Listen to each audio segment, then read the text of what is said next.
I'm surprised it's not a director's cut of this interview, because if it was me, it'd be some CCTV footage somewhere.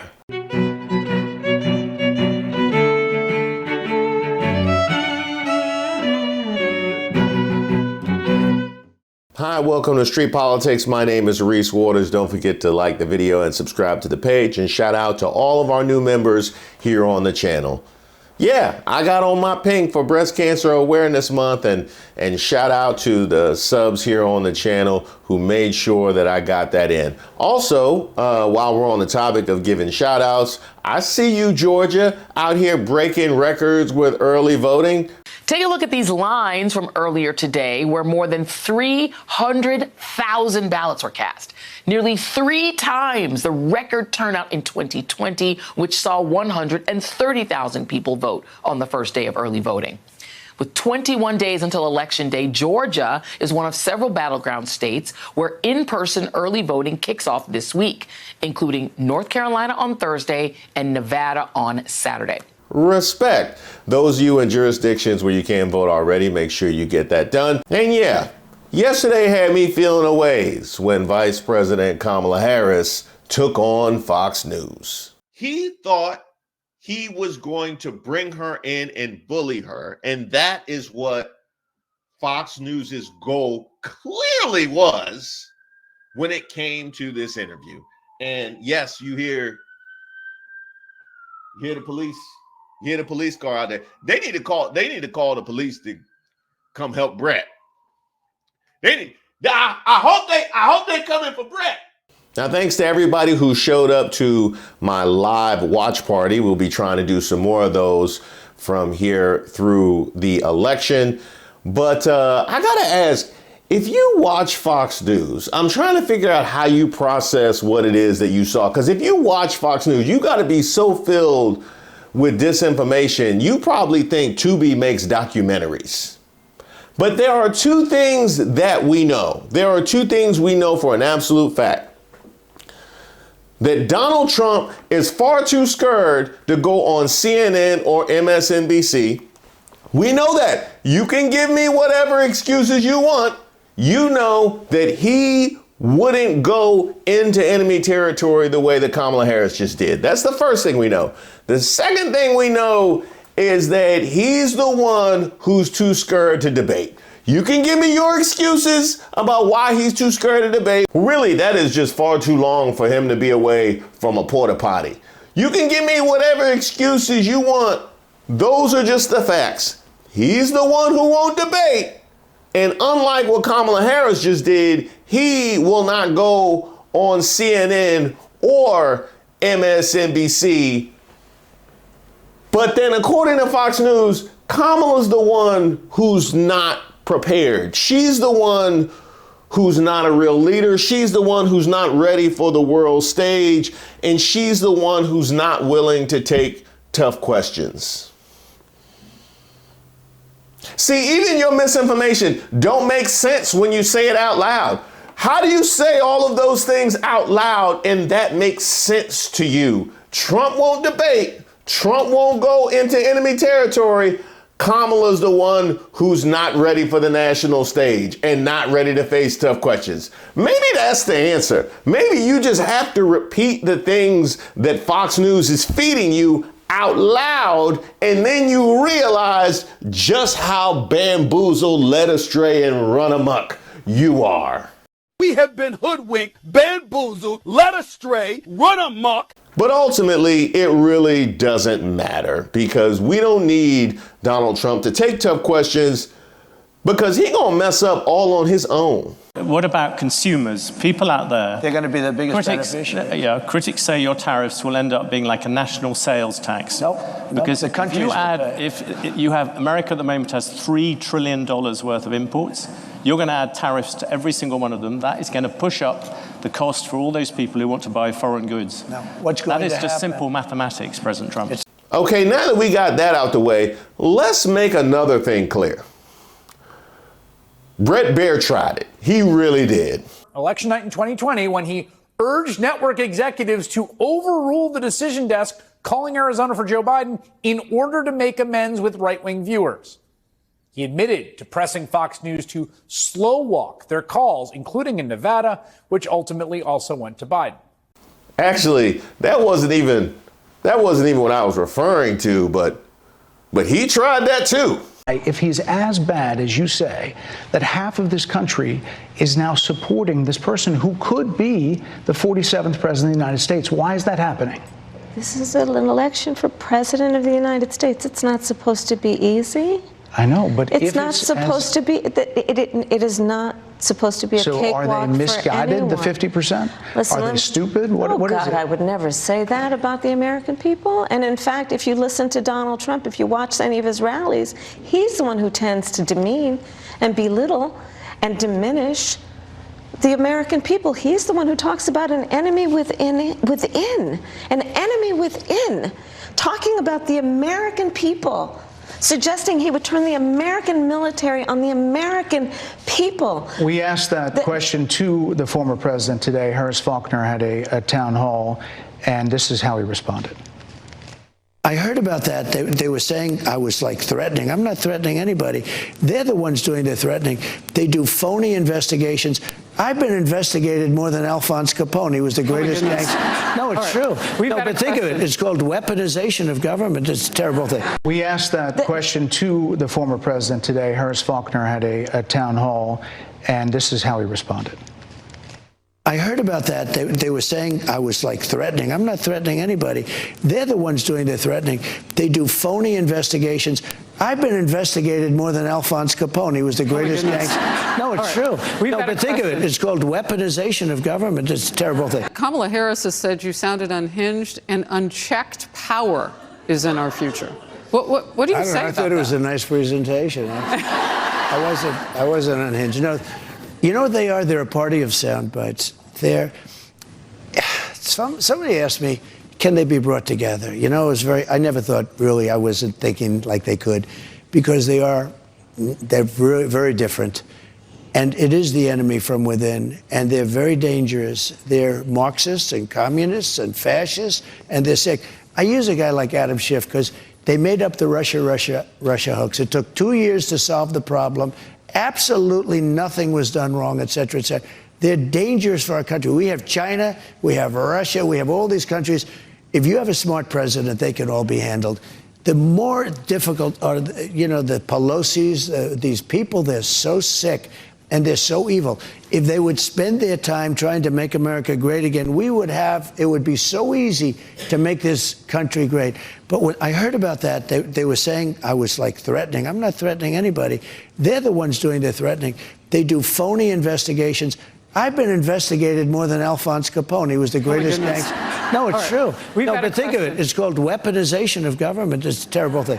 So, Bret, I'm sorry, and with all due respect, that clip was not what he has been saying about the enemy within that he has repeated when he's speaking about the American people. That's not what you just showed. Well, he was asked about that specific... No, that's not what you just showed. In all fairness and respect to you, that was the question that we asked him. You didn't show that, and here's the bottom line. He has repeated it many times, and you and I both know that.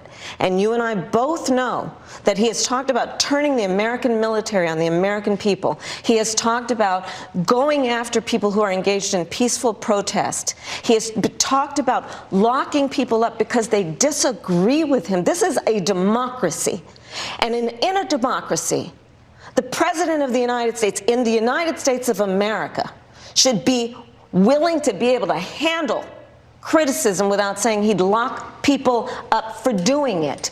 And this is what is at stake, which is why you have someone like the former chairman of the Joint Chiefs of Staff saying what Mark Milley has said about Donald Trump being a threat to the United States of America.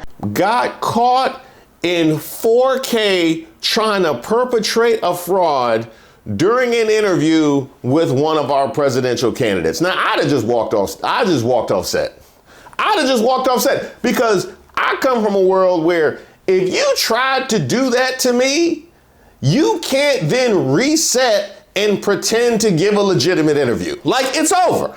It's over at that point. That's like being on a first date and you get off the bus after your Tinder profile was just filled with pictures of a Maserati. Just keep on walking.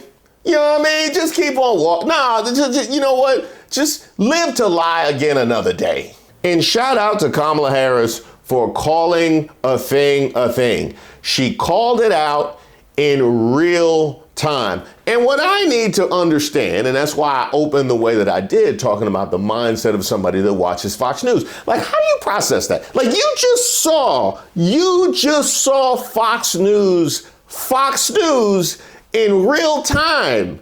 How does your brain process what you were just fed? And if you were wondering just how Fox News this interview really was, they had time for this. Gender transition surgeries you know what, you got to take responsible for what happened in your administration. Yeah, no surgeries happened in his presidency. It's in black and white. Would you still advocate for using taxpayer dollars for gender reassignment surgeries? I will follow the law, just as I think Donald Trump would say he did.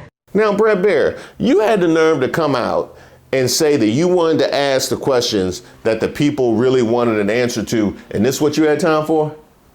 That's what you had time for. You had a limited amount of time with the sitting vice president and one of our presidential nominees, and you had time to ask about trans operations for people, and you had time for that. You had an audience with a black woman running for president and didn't ask about all these national conversations we having about her supposedly sliding with black men. Didn't ask her about black jobs, didn't ask her about turning black, didn't ask her about the demonizing of Haitian migrants, didn't ask her about Roe v. Wade, didn't ask her about IVF, didn't ask her nothing about abortion, in fact, didn't ask her about the significance of women in this particular election.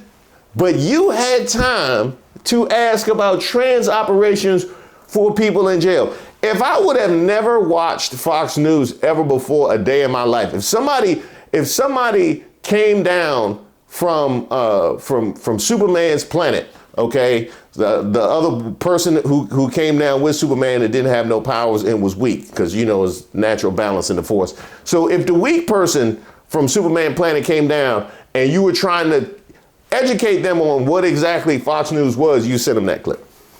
Send them that clip and the doctored one from earlier. That tells you everything you need to know. Now, it was contentious, as it should be when somebody lies on your name for a living. Just think about it.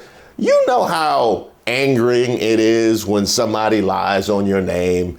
Think about somebody lying on your name at work that affects your ability to make a living.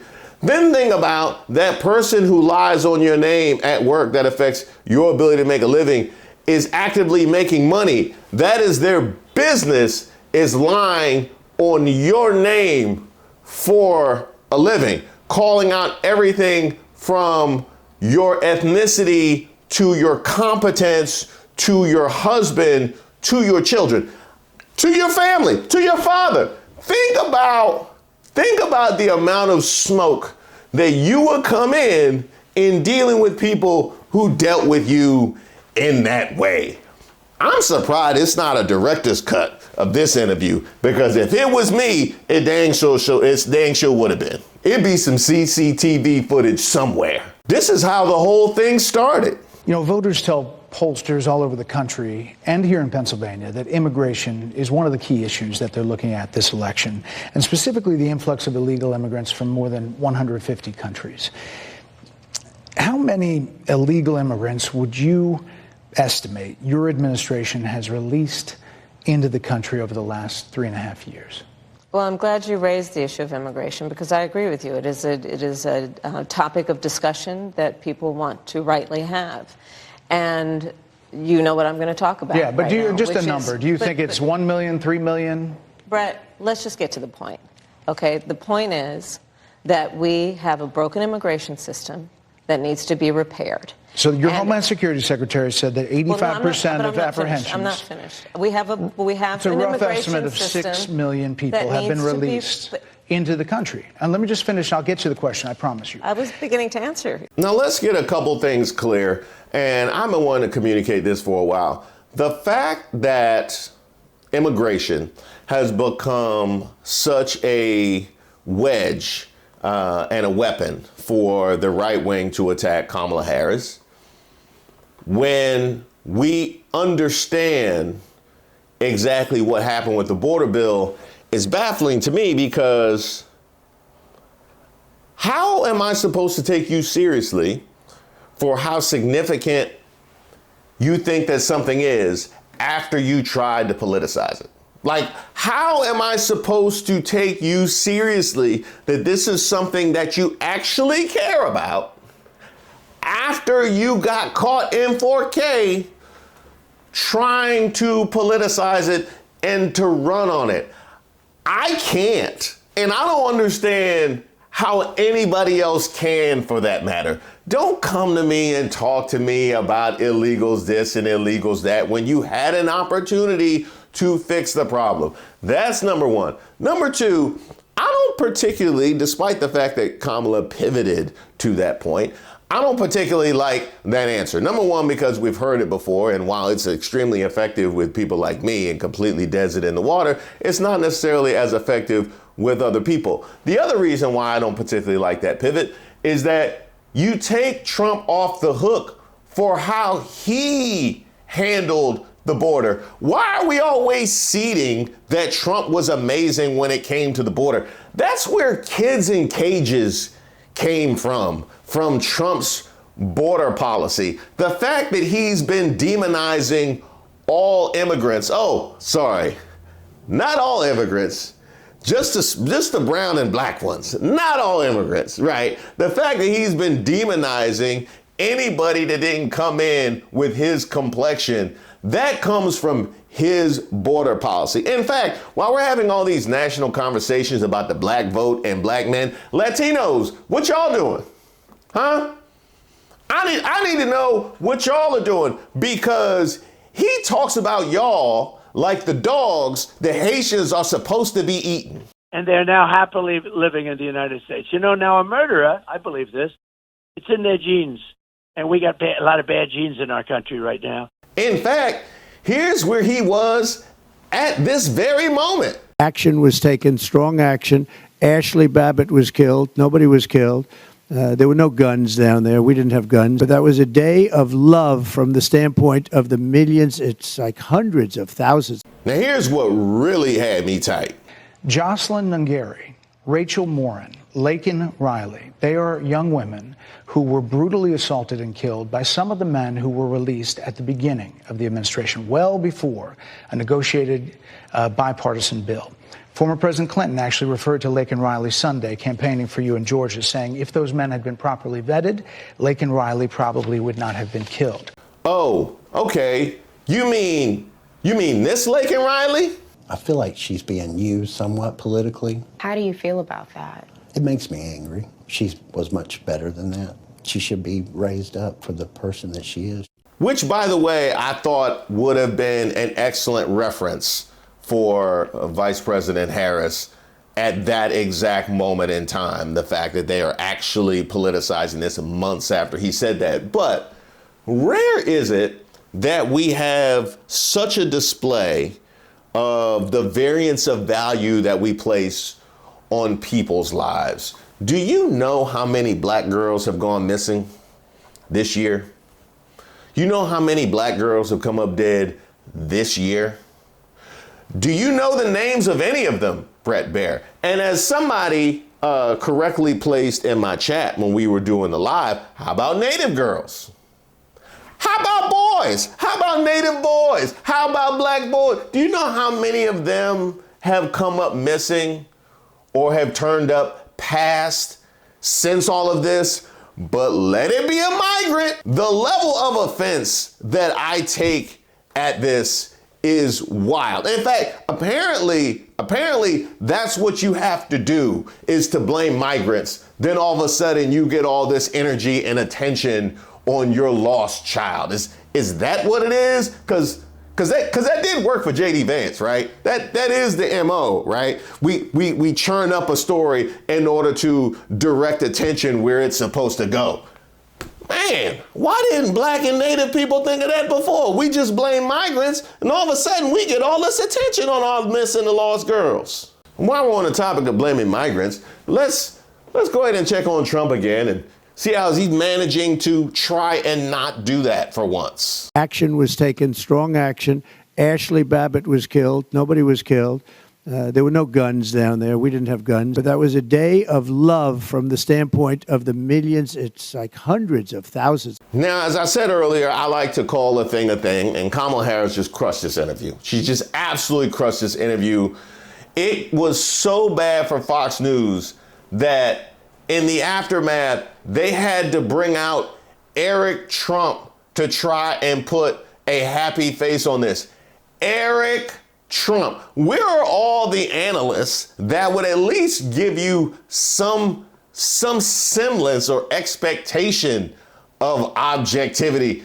The contradictions don't make sense. I'm a really smart guy, but none of us could follow it. I don't think you could follow it either. I mean, think about the world that we live in right now, where it's not weird for them to bring in Eric Trump to just give his unbiased opinion. It'd be like if Trump gave a town hall and CNN said, all right, now here to give her honest take on what happened, Kamala Harris's sister.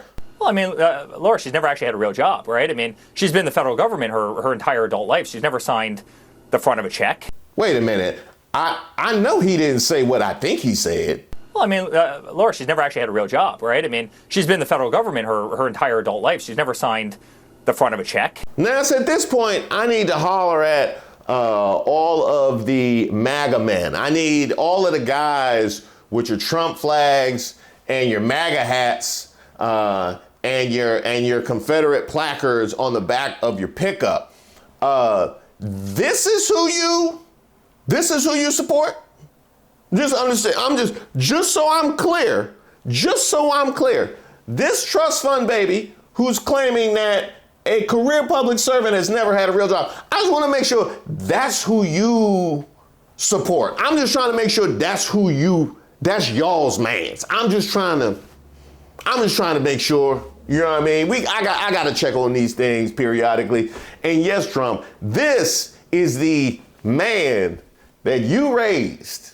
Well, I mean, Laura, she's never actually had a real job, right? I mean, she's been in the federal government her entire adult life. She's never signed the front of a check. And one last thing. After Kamala Harris walked him into the woods and told him to grab a switch, Bret Baier tried to save face. It was a little tense. We were given the time of 5 p.m. Eastern time. Obviously, my show is at 6 p.m. They wanted to tape at 5 p.m.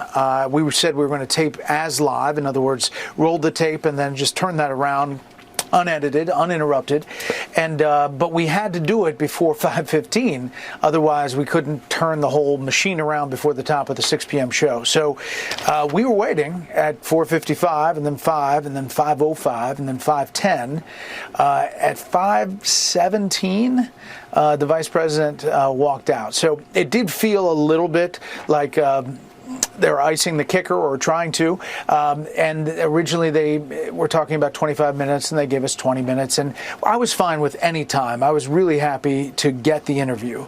Hey, NABJ, you listening? Hey, NABJ, I just want to make sure you heard. NABJ sat there and let Donald Trump throw the moderator under the bus, throw the production under the bus, throw their technology under the bus, all for things that were ultimately revealed to be his fault. Yeah, you did that to protect somebody that would throw us under the bus just to cover a pothole. All in all, it was an excellent night for Kamala Harris, and I, for one, thoroughly enjoyed it. And it's always better with friends. So again, shout out to everybody who was at the live watch party.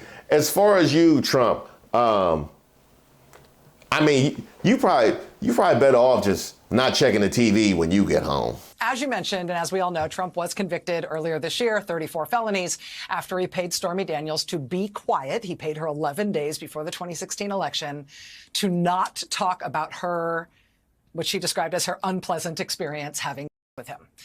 He paid her so voters would not know about that when they went to vote in 2016. Well, now we have just learned, we have reported out, 20 days, here it is, 20 days before this election, we can report that he is once again trying to pay Stormy Daniels to be quiet ahead of this next election. And I'm glad I did. Thank you guys so much for watching the video, and also a special thank you to all of our subscribers and members here on the channel. I'm just about to roll out the first batch of badges and emoji, and I'm taking your suggestions on what you think would look nice in the chat or look nice next to your name when you leave a comment.